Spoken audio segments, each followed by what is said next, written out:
Donc les conflits postérieurs sur prothèse totale de hanche, c'est un événement qui peut arriver, mais qui n'est pas quelque chose qui est souvent discuté. C'est un peu un parent pauvre, même dans la bibliographie. On parle souvent des conflits avec le psoas, des conflits antérieurs, mais rarement des conflits postérieurs, même si Michel Fessy vient d'en montrer un très joli exemple. Ce conflit postérieur, clairement, il existe. On peut le définir comme un contact entre la cupule et la partie postérieure de la tige.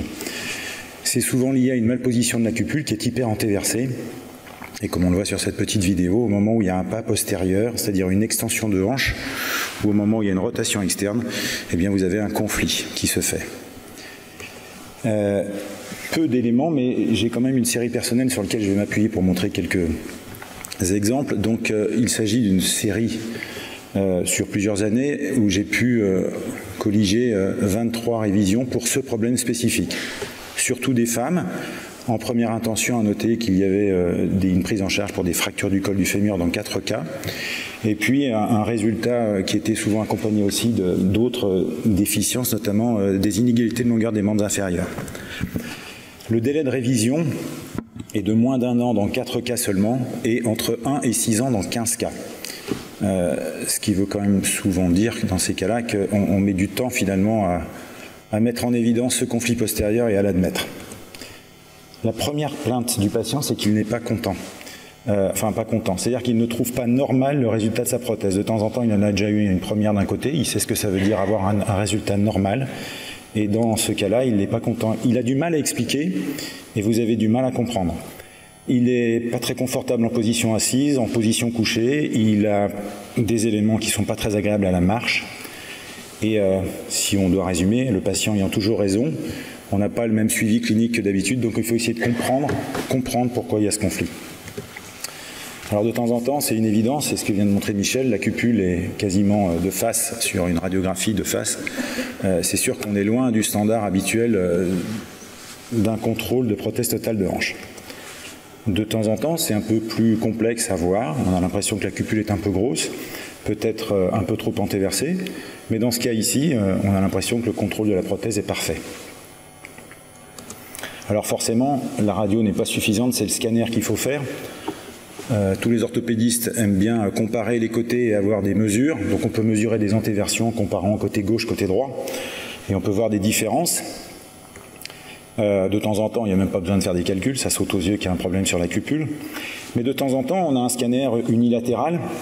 Et finalement, le meilleur moyen de voir s'il y a une trouble d'antéversion de la cupule, c'est de tracer ici en vert une droite qui joint les deux bords des cornes du cotyle, et puis de s'apercevoir qu'il y a une divergence par rapport à la cupule.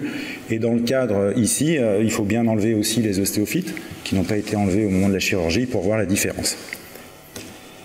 Finalement, la meilleure façon de définir, c'est de voir qu'il y a une cupule qui déborde en arrière, et finalement qui est aussi en retrait de la corne antérieure.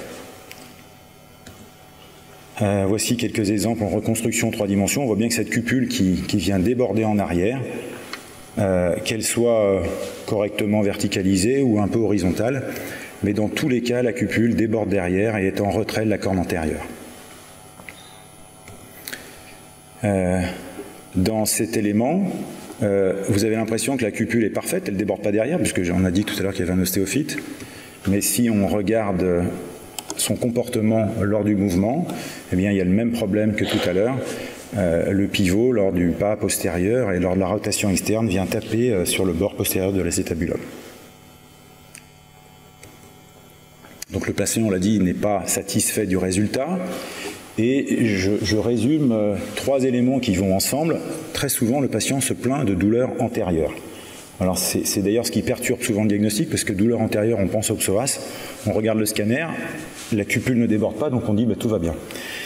Et cette douleur antérieure, je la mets sur le même plan que les sensations d'instabilité ou parfois même d'épisodes de luxation, le squeaking, et puis même les bruits bruyants avec la céramique, parfois qui peuvent même soulever l'insert. Et on voit en fait dans un comportement en 3 dimensions ce qui se passe. Au moment du pas postérieur, une fois qu'on est en contact, la cupule elle va venir devant, la tête va venir devant en rotation externe ou en extension. Elle va venir en fait mettre en tension la capsule ou les éléments antérieurs, ce qui peut expliquer ce dérangement antérieur qui est ressenti par le patient. Corollaire, on a souvent une marche qui se fait en rotation interne, puisque à l'examen clinique, on peut très souvent noter une très nette diminution de la rotation externe et de l'abduction. Enfin, dernier élément, sur ces scanners caricaturaux, dans le cadre de ce décèlement à 15 ans ou dans cette cupule qui est mal positionnée, mais forcément il y a des douleurs postérieures et on peut même avoir des fourmillements dans le territoire du sciatique. En intra-opératoire, quand on reprend ces cupules, on va constater le débord postérieur de la cupule. On peut mettre en évidence l'impingement quand on reproduit les mouvements. Ici, on voit un gravage au niveau du col de la prothèse. On retrouve assez régulièrement de la métallose. Et même quand on enlève le pivot, cette métallose, elle peut être assez extensive. Voilà un autre explant où on voit bien le gravage postérieur du col. Et si je reviens à ce cas de tout à l'heure, la prothèse a l'air parfaite. Le scanner montre qu'il y a un débord postérieur, mais ne laisse pas envisager de dégâts majeurs. Pourtant, la patiente est vraiment en souffrance. La reconstruction 3D vous montre ici le gravage du col qui n'apparaît sur aucune ni des radios ni du scanner. Et on comprend bien finalement ce process quand on regarde en animation le fémur qui vient en pas postérieur en rotation externe, exactement à cet endroit sur la cupule, faire un conflit. Le conflit est assez régulièrement entre le pivot et la cupule, mais il peut être aussi entre le pivot et les parties molles, parce qu'on peut imaginer des interpositions.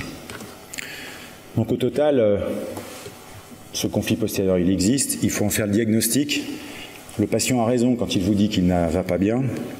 La sensation d'instabilité, la douleur antérieure, qui est différente de la douleur d'un syndrome du psoas, il faut le mettre en évidence avec un scanner qui va montrer le débord postérieur de la cupule, c'est-à-dire son hyperantéversion.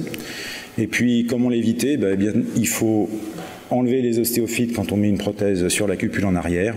Et puis, il faut essayer de placer cette cupule au mieux entre les 2 cornes, ce qui évite finalement et les déboires antérieurs et postérieurs. Je vous remercie.